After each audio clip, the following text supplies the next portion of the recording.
You're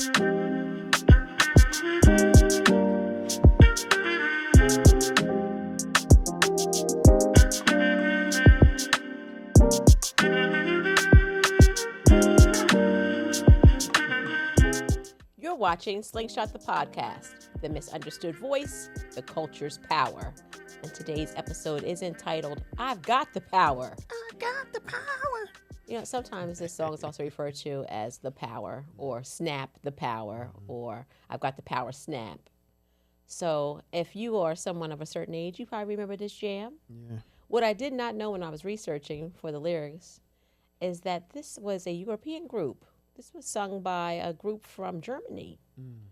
And they had some American rapper and American singer, Penny Ford, on this jam. But yeah, this was the jam back in the day. Yeah. This is 1990. Yeah. No, this was, if you, shout out to my Houston Hall folk from Philly. I went to Drexel. They had a campus. In Drexel campus, they had this place that everyone called Houston Hall. Yes. And that's where all of the house music was. And this was one of the songs that I remember playing. But you know how to get, like a crack of the whip, I snack attack front to back in this thing called rap. Dig it like a shovel round devil on a heavenly level. Bang the bass, turn up the treble. Radical mind day and night all the time. Wild to find, maniac, brainiac, whining. The game I'm lying, Jesse James. I'm the lyrical Jesse James. And then I'm getting kind of hectic. I'm getting kind of hectic. That right there. I mean, that song right there. Shout out to all those folks. Shout out to the group. I haven't heard Snap. Yeah, they was called Snap, and they were. I remember seeing a video on MTV. I think MTV or BT. MTV. I think they broke out on MTV. But yeah, I can't. An amazing song. You can't not hear. Once you hear it, you know that's that song. Yep. That's one of those songs, the rhyme, the cadence that you'll never forget. I think the rapper in that, his voice was so deep. That was the first thing. Yeah. But then the musicality of everything, it was just a great song. So the American rapper is Turbo B. Okay. And the singer in the song was Penny Ford. She killed it. It was a German Euro dance group called Snap with an exclamation mark after it. And this is a fun fact about this song. So this came out in 1990. But this song in 2020 was ranked as one of the most iconic songs that is known by millennials and people of Gen Z. I agree. Yeah. So they are really digging this, The Power. It was the seventh song with the highest recognizability rate of young people. Interesting. I just said that. Yeah. Not only that, they play it on I think it's in a couple different animated cartoons, movies. You can hear it and look at any commercial. Commercials used it before. It's in the beginning of every game. It's just one of those songs. Yeah. Absolutely. All right, in 2022, it was ranked in the number 3 in their list of the top 40 dance tracks from the 90s. 100% deserved that. Rolling Stone ranked it number 188 in their 200 greatest dance songs of all times. That's pretty far down. That song right there was All right, well, I've got the power. You've got the power. We've got the power. We've got the power. As long as we don't give it away. As long as we don't give it away. Yeah, we've been doing that a lot anyway. Giving away a lot of our power right now. You know, we're filming this right after the primary election in May, and so many Pennsylvanians gave away their power by not voting. Too much. Yeah. Turnout rate somewhere around 21% at the end of the day if you combine everybody together.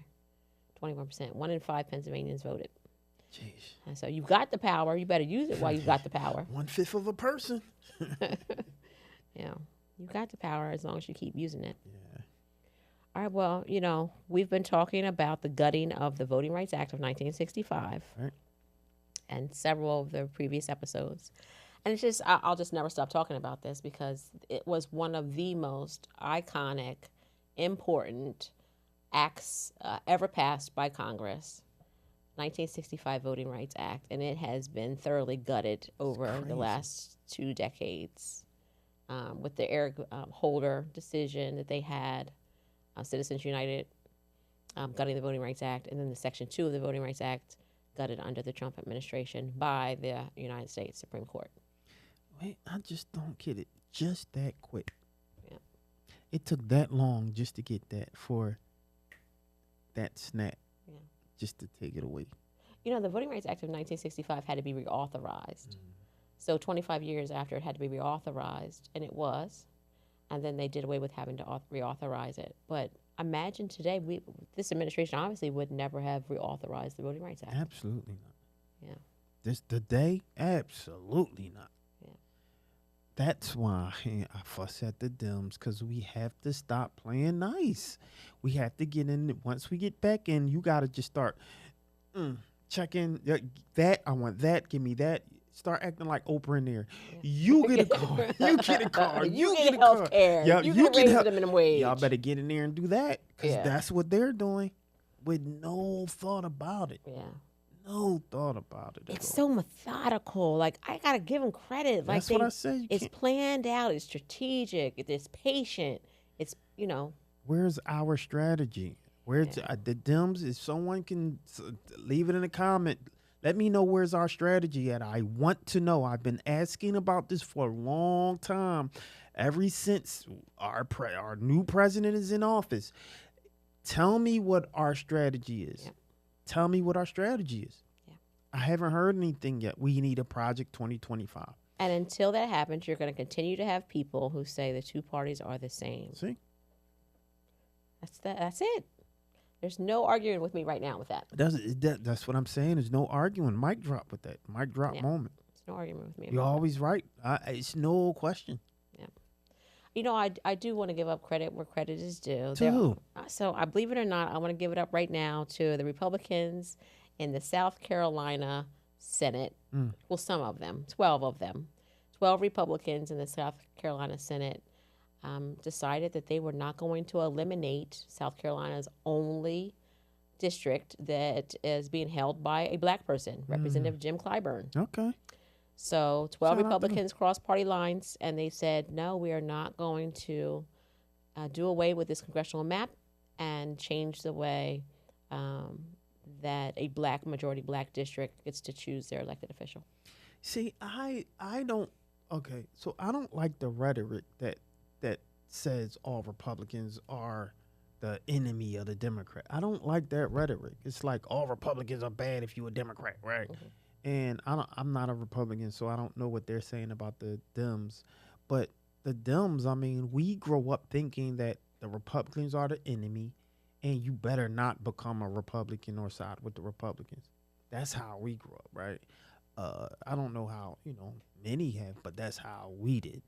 And so there has to be times where we come together and say, what's the best for the nation? What is the best move for the nation that both sides can agree on? Because we're about to hit something that's going to be extremely devastating for the environment. And everyone lives in an environment, right? So we need to start making moves or decisions that's going to affect everyone, that's going to benefit everyone. And so if we don't get on the same page, it's going to be a problem. We have someone in office that's going rogue right now. He's not going rogue. He's going how they planned him to do. They wrote a whole thing about it called Project 2025. There you go. Yeah, I mean, it's no argument. It's no argument there. So we need to be strategizing what we're going to do. That's why I'm mad about this past election. There was no strategy based on, all right, this is what we need to do. This is what we should do, because if this happens, then we could pivot over here and make X, Y, and Z happen. None of that happened. No direction, no strategy, no action plan on anything. What can we do? Where? Yeah. We've got the power. So again, power's within the people. We think that the power is within these elected officials, but it's not. Yeah. You, the voter, you have the power. And in Pennsylvania, you are some of the most powerful voters in the country. That's right? So we're a swing state. People pay pay attention to us. We're a state in which we vote for all of our judges and justices, for our state courts. We are very powerful here in Pennsylvania. Voters are. And so to give up our power and to allow 1/5 of the electorate to actually vote on May 19th that just passed. I mean, you gave up your power. Yeah. You gave it to someone who's going to make decisions about you and your family and your lives. So, you give up your power, you give up your power. Yeah. And we know that if the vote was not so important, if it was not so powerful, you would not have folks trying so hard to take your freedom to vote away. That's true. That's always going to be my response to someone like, oh, my vote doesn't count. Well, if it didn't count, they wouldn't be trying so hard to take it from you. Yeah. That's 100% true, 120% true. That's not enough, though. It's not enough. It's not enough to make them understand it. It has to be something. I just don't know. There needs to be a case study done. There needs to be something done that gets to the bottom of why people are truly not voting. Is it access? Is it, I don't know what it is. I really don't know what it is. I think because I'm a strategist and I'm a marketer, I think that they're just not marketing enough. They're not doing what they're supposed to do. Shout out to this guy named Yellow Wolf. I'll play it for you after the show, but the way that he broke down the government, if they had more people like him, go follow him, go just Google YouTube. Mm-hmm. It was amazing. I was like, this is what they need to hear. Mm-hmm. But they wouldn't even give this guy a chance. He got like a certain amount of million views on his radio, on his album for the YouTube video. But nobody endorsed that. Nobody promoted. Like, that's the type of stuff that needs to be promoted. Yeah. But I guess because, the establishment, it's like, well, we didn't do it. So that's the problem. This old pass. Y'all need to pass the baton. Get out of office. Yeah. Get out of office. It's time. We need to change. We need a stark change. We need something like that's what Trump was. Yeah. He was so change. Different. He was the change. Absolutely. And Obama was the change. Right? Hope and change that we can believe in. Right. But, he gets pushed back because we felt that he was too soft. Mm-hmm. And so you need someone that's just as smart, witty, as Obama, but unapologetic and rough around the edges like a Mamdani or something. Mm-hmm. We need. I wouldn't even say Mamdani's rough around the edges. I think more like Jasmine Crockett. Jasmine Crockett. Yeah. Okay. Yeah. I could see that. We need somebody that's going to fight. We just need somebody that's literally going to fight. Yeah. Period. We can't keep turning face and saying, "Oh, if they go low, we go higher." They go low. You need to kick them in the shin. You need to step on their foot. Get in the gutter with them. You need to get in the gutter with them. Yeah. All that, just turn. No, we did that before. Remember, we turned face. We got beat up. We got sprayed with hoses. Mm-hmm. We got smacked. We got bit by dogs. They blew up our churches. Mm-hmm. No, we got to stop our schools. We have to stop saying, okay, it's okay. No, and no. Yeah.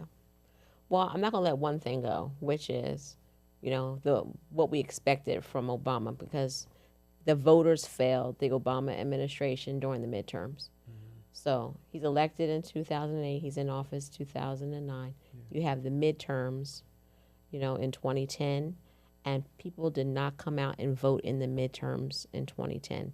And guess what this year is, 2026? It's a midterm election. So usually whoever's in power is the one who loses during the midterm. Yeah. Right? So Obama wins 2008, 2010. Republicans come in with their big old red wave came in. 2026, what's going to happen? Is there going to be backlash against the Trump administration? And will people come out and vote against this administration? Because that's when it happens during the midterms. If they market the way they should. Otherwise, it's going to slip. It's going to slip by. It's going to just fall by the wayside. People are not going to.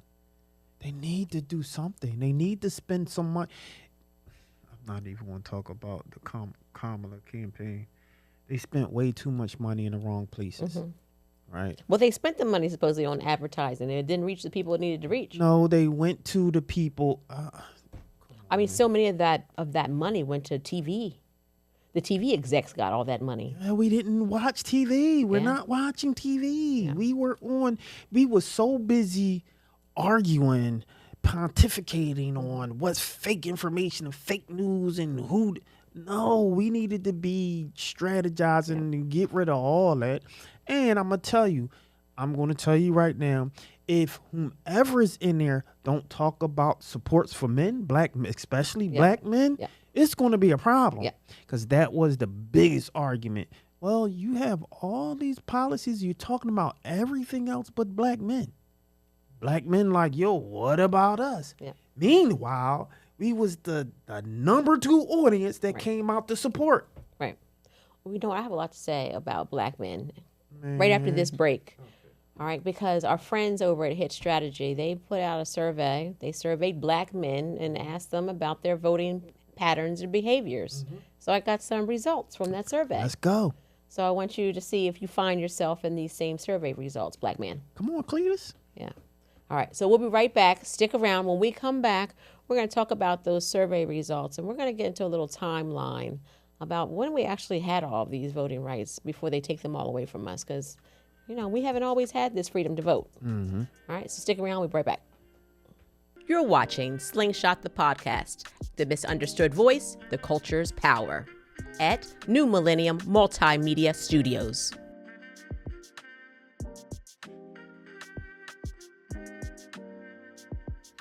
Welcome back. You're watching Slingshot the Podcast, the misunderstood voice, the culture's power. And as promised, we're coming back to you after the break with some survey results. Many of you have been watching Slingshot the Podcast for more than a year now. You understand that we are really centering black men with this podcast. I got my black male co-host. That's right. We here. Charles Gregory. Many of the men in my life that I love are black men. My brother, my dad. Good dad. Shout out to dad. Right? Yeah. So, for us as a podcast, we want to center black men because of what Charles Gregory mentioned before the break, which is everybody's got all these questions about black men. What are black men doing? What are black men not doing? Why aren't black men doing this? Why did black men start voting for Trump? Why are black men not voting for Kamala Harris? Yep. Right? So everybody's talking about black men. So let's let black men talk about why they are doing the things that they are doing. Yeah. And friends over at Hit Strategies, which is a black-owned polling consortium, Hit Strategies. Shout out to them. Mm-hmm. They surveyed 1,600 registered black men. This is important because it's so hard to find an oversampling of a certain community, particularly communities of color. Yeah. And so, I've never received one of these phone calls people get to say they got a question about who they voted for or what they're going to do. I've never gotten one of those. Neither have I. Right. So this survey samples 1,600 registered black men of voting age 18 to 45 across the 6 battleground states, of which Pennsylvania is one. And they found that while 92% say that voting is important, a little more than 1 in 4 said they are uncertain or unlikely to vote in the 2026 midterms. We're saying right now, right off the bat, that of these 1,600 registered black men, that 1 in 4 of them said that they are uncertain or unlikely about actually voting this November. Yeah. That's a shame. 92% say voting is important, but only 3 in 4 are actually going to come out and vote. Yeah. So if you got this phone call, what's your answer to this? Is voting important? Yeah, 100%. And would you be likely to vote? Yes. So, you're one of the 3 and 4 who would be likely to vote. Yeah, but they would get a mouthful, though. Yeah. All right, well, here's some more that they ask, right? Because it's not just about this. What else did they ask these black men? All right, so this poll was conducted by Hit Strategies. It's a millennial and a people of color public opinion research firm, and they did these surveys between February 17th and the 24th of this year. Mm-hmm. It has a margin plus or minus about 2.5 percentage points. And so while a majority of those black men, the 1,600 that they surveyed, self-identified as Democrats, 1 in 5 identified as independents, and another 1 in 5 as Republicans. 1 in 5, and another 1 in 5. So 3/5 identify themselves pretty much as Democrats. Okay. Right, we 3/5 of a person. 3/5 are Democrats. right? 3/5 of a 1 in Democrat. 5 identified as not belonging to a political party, independent, unaffiliated, and another 1/5 said that they were Interesting. Republicans. Okay. Among those with conservative leanings, family values, conservative, was the most common identity that they shared. I can see that. All right. So this is important. The survey identifies 6 distinct voter segments amongst younger black men. Roughly 1 in 3 respondents were base Dems or base Democrats who closely follow news and plan to vote. Trump voters made up about 20% of respondents. That's Okay, a so of the lot. 1,600, we're saying 320 of them were Trump voters. Trump voters. A little over 16% of them were young supporters who were young voters in the 2024 presidential election in favor of Harris. 15% were disengaged or demobilized voters who one of the survey folks here called them the Team Couch Coalition, those who didn't vote in 2024 and unlikely to vote in 2026. I hate that title. I hate that label, but because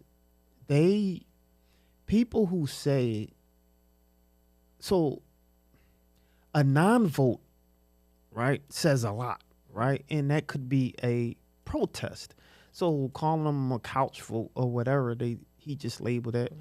It wasn't because they were potentially being lazy. A lot of that is, I don't like either candidate and I just don't want to vote. So I don't Fair like that assessment. term. Fair Yeah. assessment. And that's part of the problem that black men are having right now is Yeah. that people putting labels on them Yes. when they're not truly understanding the issue they have. It's not That's that they're right. being lazy. It's not that they can't get to the polling location. It's just that there is no reason for them to actually want to go. Yes. So even with Kamala's campaign, right, for a black man, and I'm in these barbershops. I was part of the Every Voice, Every Vote initiative, and so I was charged to, get information, talk to people, and most of the black men who said that they wasn't going to vote for Trump also stated that they didn't want to vote for Kamala, and a lot of that was because why are they voting? And the question was, there are no policies for me. Yeah.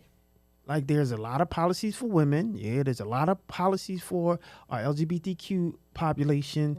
They said, well, no, they did this roundhouse for men. No, that the policy that they stated that was for black men literally works for everyone. Yeah. So it wasn't nothing specific to black men. Right. And that was the thing. What policy or what conversation are you having specific to black men and their needs? Yep. There This was goes nothing. back to the two parties of the same argument, right? If you're not seeing yourself represented in what this political party is saying they're going to do for you, Then why should you vote? why should you vote? Unless you like me, because I'm like my ancestors died. That's Right. the only reason that you And not wanna vote. everybody's like that. And I wish Yeah. there were more, but there's not enough of us. So there's the 5th and 6th distinct voter segments. The 5th one was nearly 10% were sympathetic but uncertain voters Okay. who backed Harris in 2024 but may still sit out in the 2026 midterm. And then the last bit, 12%, were distrustful voters who disliked both major candidates but still planned to participate and came out who participate in about 12%. That was like me, because I didn't like any of them. But for the party and for the cause, I voted for Kamala. I supported that. I even gave money. But when it comes to, like, yo, you couldn't even question. Like, that was the thing. You can't even question the politics. It's like, if you question her, then you hate black women. Yeah. Men was like, what? Yeah. What? We can't even ask. It's not the time to do that. Well, when is the time to ask the questions? When she's elected, it's too late to ask the questions. Yeah. Man, Yeah. y'all better support. I'm telling you, if you don't start talking to these men, because men can be very influential when it comes to women around them. Yeah. And so if you have case in point, a lot of Republican voters who voted for Trump, a lot of the women was following their men. It's the same thing. It's the same thing, especially when you have someone like really against kind of like the machine. You have a lot of new voters like, this is the machine. We don't follow that. We're on our own type time. I mean, you seen that in the rap vote. I mean, literally. But I just say they need to do better. They have to find a way to be strategic when it comes to black men. Y'all need me on y'all campaign. Y'all, I'm telling you. Because men, you can't bully us because we won't push back. And that's what happened. You've seen a lot of guys push back simply like, oh, this is what you doing. We ain't going to vote just simply because you pushing us. Right. That's a man. That's how men respond. No one was trying to articulate why. Yeah. They were just telling you, you better do this. A lot of guys was like, you ain't telling. We don't even listen to the police. Yeah. You think we gonna listen to you? Man, y'all gotta do better. Yeah.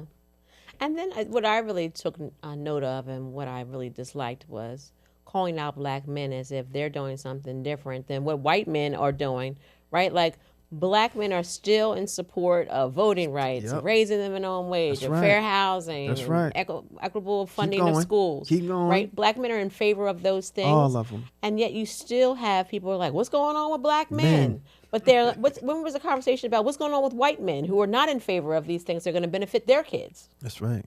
Yeah. There's no argument there. You're 100% accurate with that. 100% accurate. Stop blaming black men. They blame black men when we came out in droves to support Kamala. Yeah. They still were blaming us. Yep. It's like, what did we do? I mean, besides black women, nobody else voted more for Kamala Harris for presidency than black men. And then the third spot, far behind. Yeah. Yep. Far behind. Way. All right, well, we got a timeline to these here voting rights, right? Here we are again celebrating 250 years of the founding of this nation. And 250 years ago, not everybody had access to the ballot. And that's why an organization like the one I lead, the Pennsylvania Project, we center the communities who have historically needed either a constitutional amendment to actually cast a ballot or an act of Congress, such as the Voting Rights Act of 1965. Sure do. So this is why we center these communities, and we do it with intention because they're the most least represented, the most underheard, underserved, right? A reason why podcasts like this exists. That's right. To remind us that our vote is sacred, it is fragile, it can be taken from us at a moment's notice, and that we are powerful still as long as we are exercising our freedom to vote while we still have it. And notice that I will rarely say our right to vote. I will always, for the most part, say freedom to vote.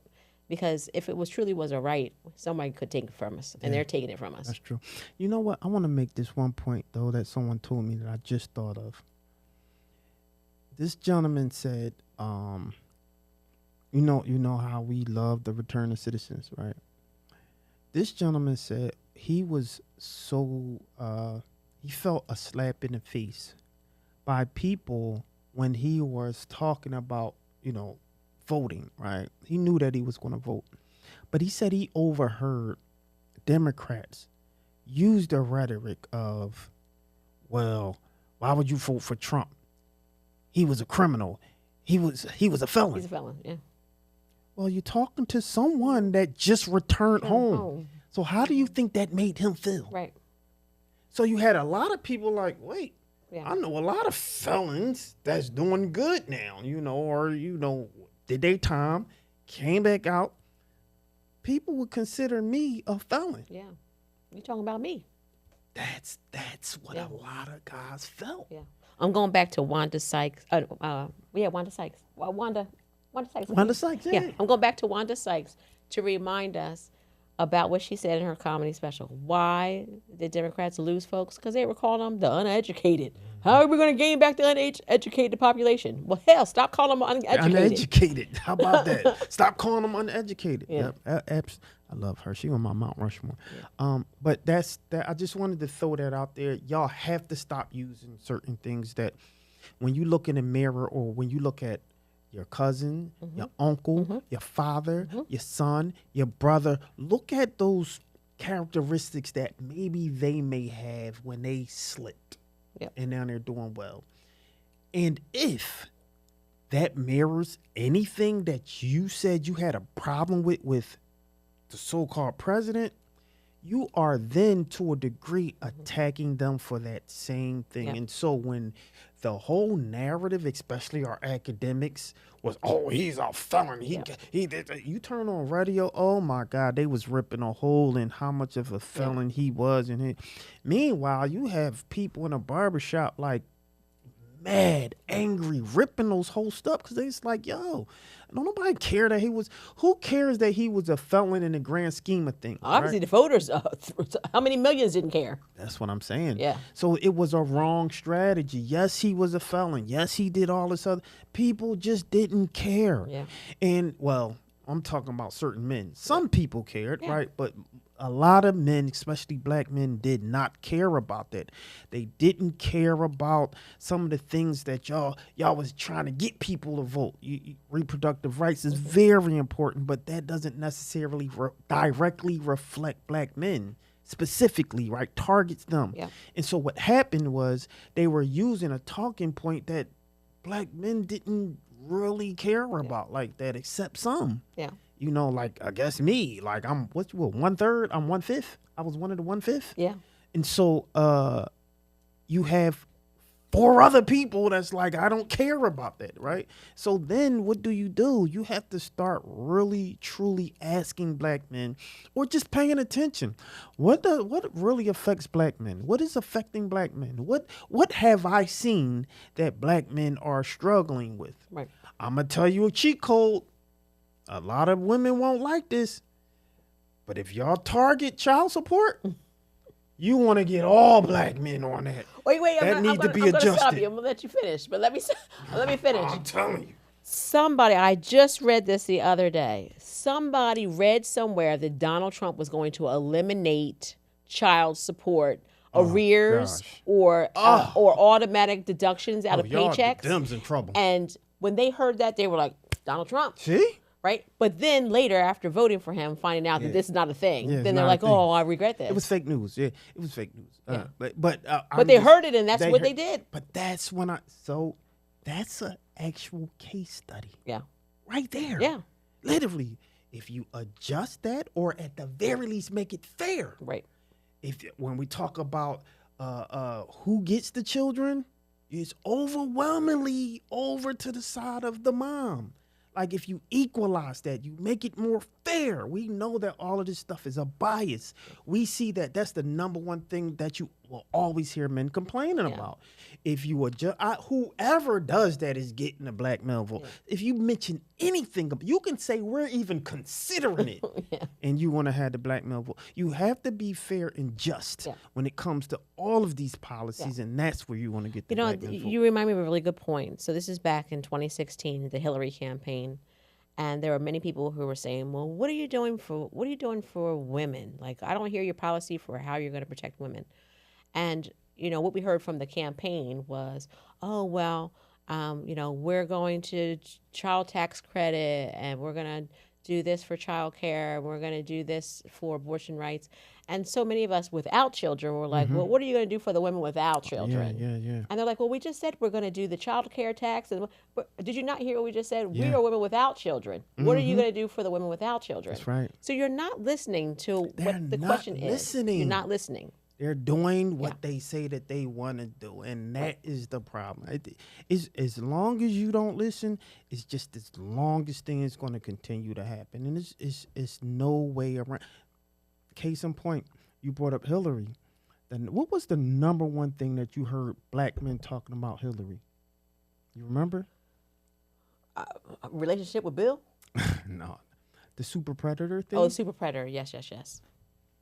So a lot of men was resenting that particular language and that conversation. Who wouldn't? But the thing was, that was more of a black men thing.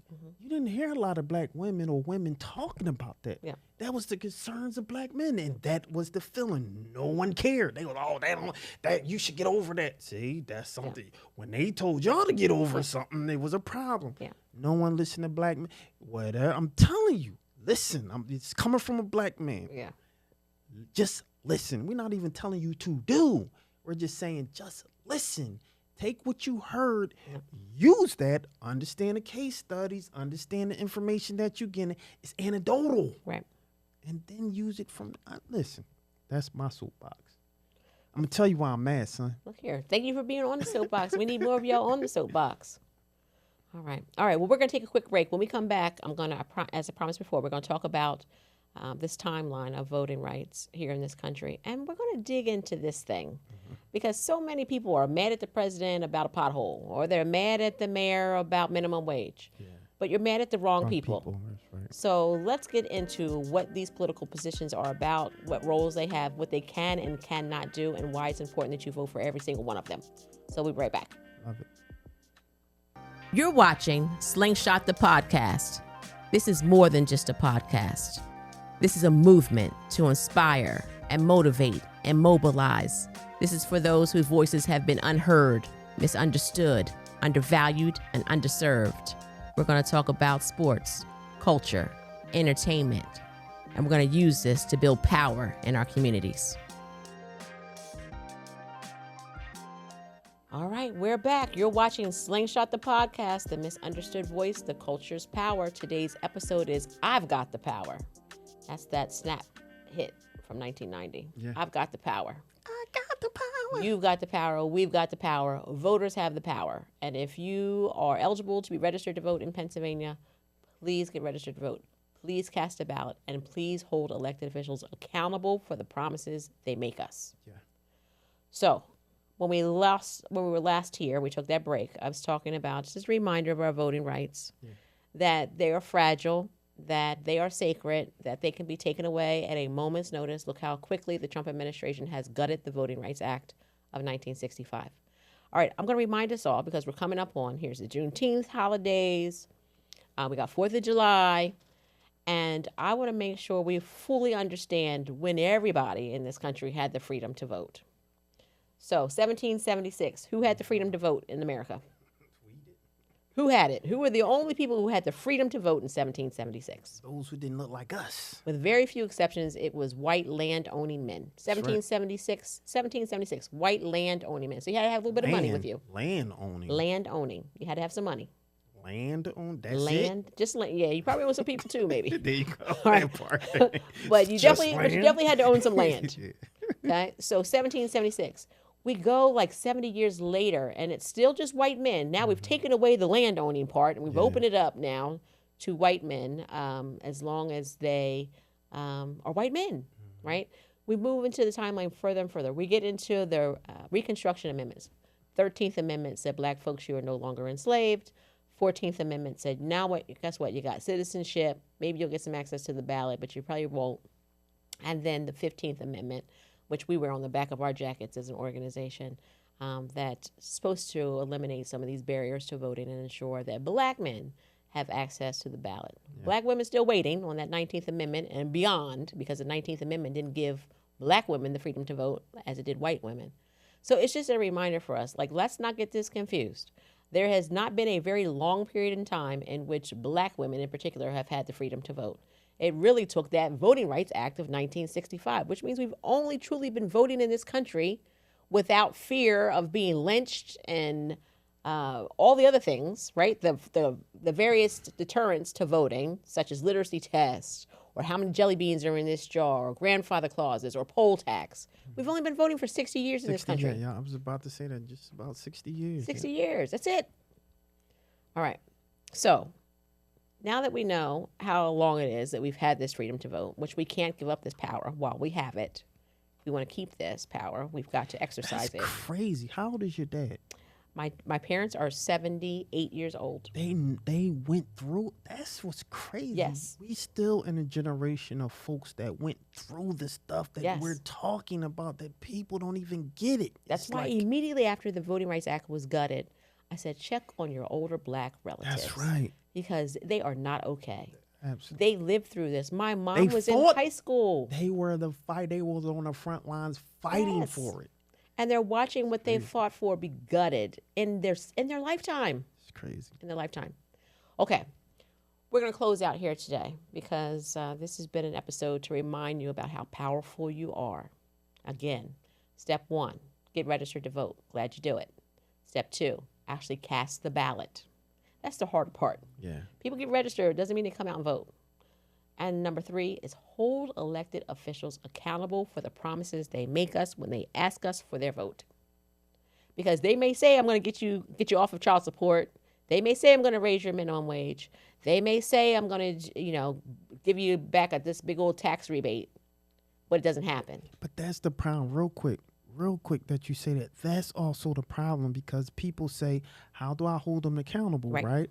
And then when they try to, they're ignored. I mean, you can look at city council. You can look all these different things when citizens are saying that you're not doing this. The mayor isn't doing that. City council isn't doing that. Congress isn't doing. And they just get just ignored. So they feel my vote don't count. Nothing matters. How do I hold them accountable? Yep. Sometimes part of that answer is they're being mad at the wrong person. Mm-hmm. That's right. Sometimes the answer is you're being mad at the wrong person, or you're trying to hold the wrong person accountable for the thing that you want. Like That it's part. not really their responsibility. That's right. So this is why this next section that we're about to talk about is so important. It's about what these positions actually do so you can hold the right people accountable. As I said earlier, you cannot be mad at Donald Trump about a pothole in front of your house. Who should you be mad at about the pothole in front of your house? It says town council, city council, borough council. That's where you're going, right? If you have to elevate it to the next level, maybe you're going to go to state rep, right? And say there's just been, too many cars speeding past my neighborhood, right? You're going to elevate it. But please go to the right people. Go to someone who can actually assist you. There's no need in being mad, at your state representative for who's sitting on the United States Supreme Court. They had no control over that. Who did? Are U.S. senators. Mm-hmm. All right. So what does the president do? What is the responsibility of the president? When should you actually be mad at the president? Right? Well, it seems to be lots of reasons why. Lots. I was about to say, just be mad, period. But if we're really going to, take this, what is the role of the president, right? The role of the president, we took these, I'm just a bill, Capitol Hill, right? The president's job is to sign legislation into law after the legislators, who are your, state rep or state senate, for the president, it would be your U.S. Congress people, right? So your U.S. House, your U.S. Senate. When they pass laws, it's just the job of the president to sign it into law, or he can veto it and hope that he's not overridden with a veto. That's what the job is of the president. The job of the president is not to make laws. This is why people have so many issues with executive orders, because they believe executive orders are a workaround from when they can't get this passed in legislation, then they just make an executive order. But it doesn't hold any weight, right? The teeth are not there, because once the president is gone, that executive order can be gone. So the president's job, one of the most important jobs of the president that we don't recognize or hold them accountable enough for, is the fact that our U.S. presidents, I would say their greatest job is actually to nominate folks who will sit on our benches for a lifetime. Yeah. That is the greatest job that the president has, and we refuse to be more worried about that. The Supreme Court, yeah. I can't tell you this. 8 years ago, I had people on my Facebook, we're talking about being mad at people on Facebook. I had people that were laughing at me when I said that Donald Trump's going to have 3 justices on the Supreme Court. And how many justices did he get on the Supreme Court in his first term? Right. 3. That's right. Right? Pay attention to the nominees of the president. Vice president. What are you mad about the vice president for? Did you think Kamala Harris was supposed to do more? What is the role of the vice president? The vice president does what the president tells them to do. Maybe they're going to put them in charge of the border. Maybe they're going to put them in charge of immigration. Maybe they're going to put them in charge of what's going on in the Middle East, right? But it is at the guidance of the president. The vice president doesn't get to decide what they want to do. I think one of the most important roles of the vice president is they are the tie-breaking vote when the Senate can't get to the majority. That is probably the most important thing that the vice president does. And what you're saying, that's exactly what needs to happen in terms of the marketing. People need to, if you really want people to come out to vote, you need to educate them on not only the process, but what these people do. Right. All right, Congress. Lots of folks have things to say about Fetterman. They got lots of things to say about McCormick. They got lots of things to say about their Congress people. Well, what is it? You're voting for a congressperson. What do they do? So they're the lawmakers. They're the legislators. They're the ones that are creating law. That's right. And then they are voting on it, and they are voting whether or not to make it law or not. It's got to pass the House, and then it's got to go to the Senate. It's got to pass both chambers of the Congress. That is the House, the U.S. House, and the U.S. Senate. So how are you mad at, you can't just be mad at John Fetterman unless it is him that is the deciding vote for something, because maybe it didn't get passed in the House, right? So you can't blame somebody for not doing something that's not going to pass both chambers of the Congress. But the Congress, their job is they're the lawmakers. They're the ones that are supposed to be listening to their constituents about what policies they want and then drafting them into legislation so that they become law. All things to make our lives better. That is the role of Congress. What is the role of our governor? Our governor is our chief executive, part of the executive branch. So similar to what the president is, but it is for your state. So for us in Pennsylvania, we currently have Josh Shapiro as our governor. What's the most important job of the governor in this moment? It is to sign into law the legislation that is passed by our state house and state senate. It's one of the most important things. And it's also to make sure that he gets a budget that gets out there that is going to align with what we value and make sure that we can get that budget passed in a time that it works for people and they're not missing out on paychecks. So are we mad at the right folks? Are we talking to the right folks about the right things? State reps, state senators, very similar to what happens in the U.S. Congress, except this is on the state level. State representatives and state senators, they make sure that laws are being passed that are going to impact us first and foremost in Pennsylvania. Right? So are you mad about the minimum wage not being increased in more than 14 years in Pennsylvania? Whose fault is that? It is the senators in Pennsylvania's Senate. Because the Pennsylvania House has said, yes, raise the minimum wage. But the Pennsylvania senators, the majority of them, have said no. So if you're mad about the minimum wage being stuck at $7.25 an hour, that's not Josh Shapiro's fault. That's not Donald Trump's fault. Holla at Vincent Hughes. Vincent Hughes. But I'll tell you this. Vincent Hughes, good friend of the show. He's in favor of raising the minimum wage for sure. Yes, he is. Okay. All right. What does the city council do? What does the mayor do? Are you mad about the fact that your house did not get plowed out of in time during all the snow? Who are we going to? Are we saying the right people are the issue or those we need to hold accountable? So you got to think about that. Who's in charge of cleaning up the streets? Right? Is this the role of the city council? Is this the role of the mayor? This is a combination of the two. We just need to recognize what it is. City council, you're mad about the minimum wage in Philadelphia? That has nothing to do with city council. It has nothing to do with the mayor. They can't raise that for all of Philadelphia. They don't have that capability. There's actually a reason why they can't do that. All right. Then we get mad about why am I locked up for 5 years for marijuana charge? Why is that happening to me? Pennsylvania, we're very powerful voters. One of 7 in the entire country that we get to vote for every single judge and justice. You vote for judges. Yeah. You vote for justices on the Pennsylvania Supreme Court. If you're not taking advantage of your power, that's on you. Yeah, I always say that's the most important election for me, them judges. All right. Well, I thank you all for listening to the ranting and the raving today. I hope that everybody is taking something away from this, taking it back into your community. We can't, survive on just how many of you are watching today. You've got to share this information with someone in your life. Share out the podcast. Have someone subscribe. Subscribe yourself. We're everywhere that you are watching your podcast or listening to your podcast. And my last parting gift to all of you today is, you don't like what's happening? You run for something. You've got the power. Run for something yourself. You're not happy with what's happening in your town. You're not happy with what's happening in the Pennsylvania House or the Pennsylvania Senate. Run for it yourself. Run for it yourself. I think we get stuck on saying, I won't have enough money. I don't have enough time. I can't do all these things. They're counting on you. The average American out here, the average Pennsylvanian, they're counting on you throwing up your hands and saying, I can't do this. I don't have $100,000 to run this campaign. Look here, it's been done on less. Chris Rabb did not have the most money. Nope. Chris Rabb did not have the most money.